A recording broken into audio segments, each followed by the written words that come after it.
I want 50 miles of light rail so bad I don't give a shit if they pave 180 miles with baby mice.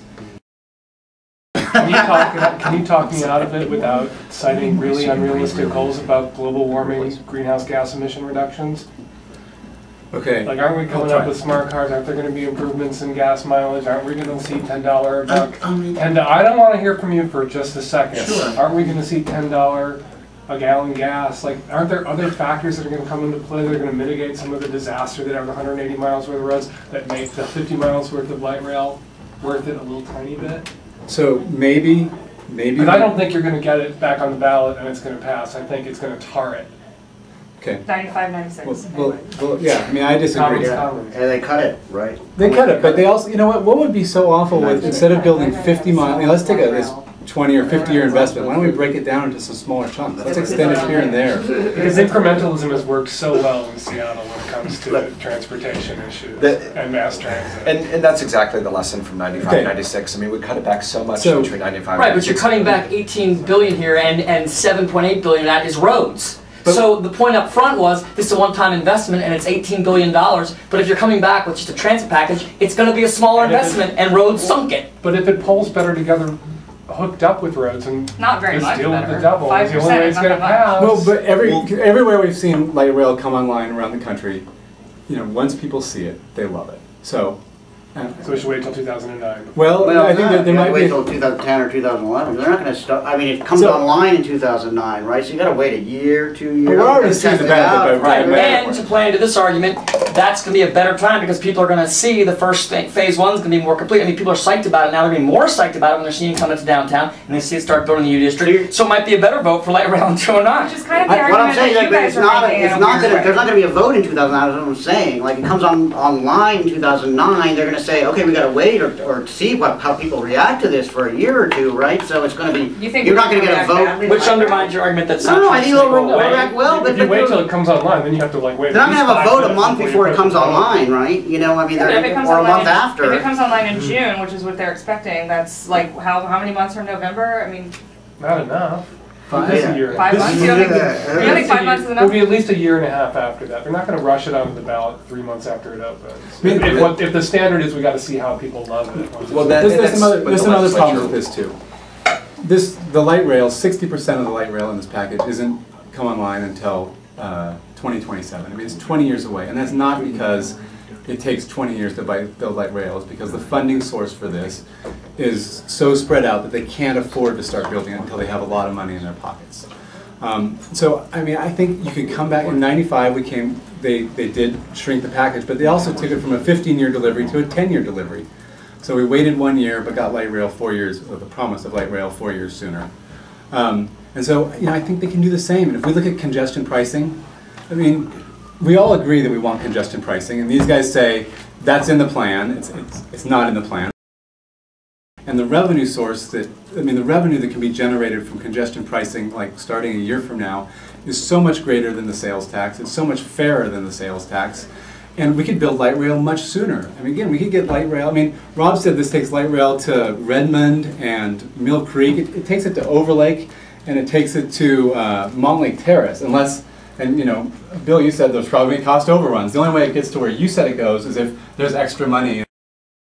If we don't take this opportunity, they're going to find money for 520, and when they find money for 520, it means they'll find money for 405, and we'll get roads. But the state is not going to give us transit to go with those roads. So you think we're just screwed on global warming? There's no way we can stop 405 from expanding. I'm not going to accept that. I feel like we built 50 miles of light rail and we finally have a shot of changing land use and transportation patterns in this region to actually do something about global warming. But 180 miles of roads also change land use. So the exact opposite. So 30 miles of that are HOV land. 16%. 74 of it are projects like the Mercer Corridor project, the Lander Street overpass, the Highway 9, Snohomish. I'm not a political genius. I was shortlisted. Carrie is the genius and she's not here. But what I will tell you is this. The Speaker, Frank Chop, kept taxes off the ballot in 2006 with his Democratic majorities. And in 2008, the Democratic majorities are up again in the House and the State Senate, and the governor is up for re-election. Now, Democrats in Olympia 100% want Governor Gregoire re-elected. And if I remember right, she was re-elected by She was elected by like 130 votes on the third recount. So there's no way that the governor, that Speaker Chop and Lisa Brown are going to allow a major tax package on the ballot with Democratic majorities and a Democratic governor in 2008.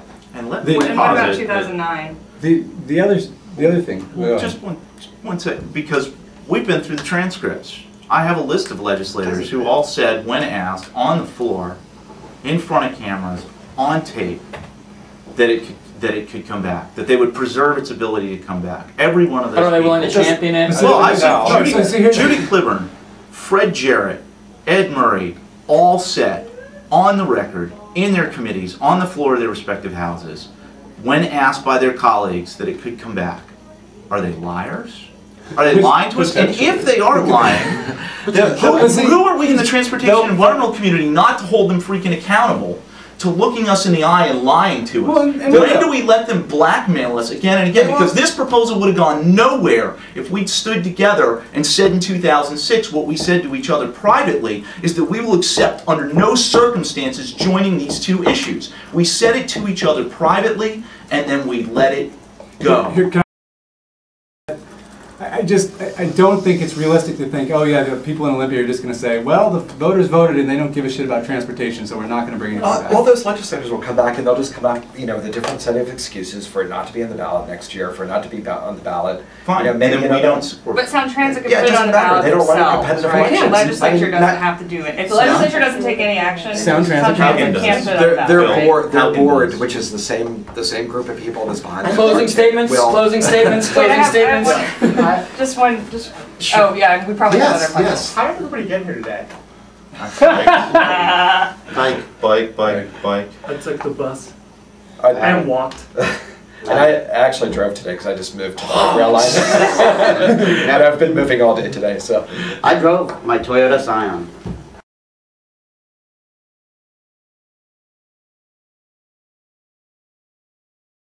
Holy shit. You know, I'm a parent too. And I just went, holy shit. This is really bad. We are changing the planet in ways that threaten the future of my children. And we can't look to other people to solve this. Everybody's got to get in. 80% to 2050 is so huge. So I can't say we're going to get the roads anyway, so we might as well get the light rail, because that says we lose. I'm not prepared to do that. I can't. And when I hear about, you know, political reality in Olympia, you know, there's actual reality. And that's what I have to respond to. I have to respond to the actual reality of climate change. And all of our analysis is, this makes it worse. And our political analysis is, again, that it's public demand that moves things. We shouldn't be responding to what people in Olympia say is possible. They should be responding to what we say is needed.